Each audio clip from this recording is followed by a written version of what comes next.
কি বাসায় বিরিয়ানি, কাচ্চি, তেহারি, রেজালা, রোস্ট রান্না করতে হবে? কোথায় পাবো? জয়ত্রী, জয়ফল, এলাচ, জিরা, শাহি জিরা, পোস্তদানা। কোথায় পাবো এই সমস্ত ইনগ্রেডিয়েন্টস? কোনো সমস্যা নেই, এই সমস্ত ইনগ্রেডিয়েন্টস পাবেন এই একটিমাত্র শাহি মাংসের মশলার মধ্যে।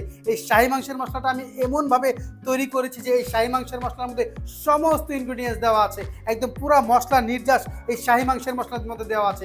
এই শাহি মাংসের মশলা দিয়ে আপনি বিরিয়ানি, কাচ্চি, তেহারি, রেজালা, রোস্ট সব রান্না করতে পারবেন একদম সহজে, কিন্তু পরিমাণে একটু কম বেশি করতে হবে। যেরকম আপনি গরুর মাংস কিংবা খাসির মাংস রান্না করুন, 2 চা চামচ দিলে একদম যথেষ্ট হয়ে যাবে। মুরগির মাংস রান্না করুন, 1 থেকে 1.5 চামচ দিলে একদম পারফেক্ট হয়ে যাবে। বিরিয়ানি, কাচ্চি, তেহারি, রেজালা রান্না করবেন, ওই ক্ষেত্রে আপনার 3 চা চামচ দিলে একদম পারফেক্ট হয়ে যাবে। তো এই শাহি মাংসের মশলা যদি আপনার কিচেনে থাকে, মাংস রিলেটেড যে কোনো রান্না করতে পারবেন একদম সহজেই। তো আমাদের প্রতিদিনের রান্নায় যেহেতু মাছ আমাদের মেনুতে থাকেই, তো সেই জায়গা থেকে যদি এই মাছের মশলাটা আমাদের কিচেনে থাকে, তো মাছ রিলেটেড যত ধরনের রান্না আছে আমরা খুবই একদম সহজেই করতে পারবো।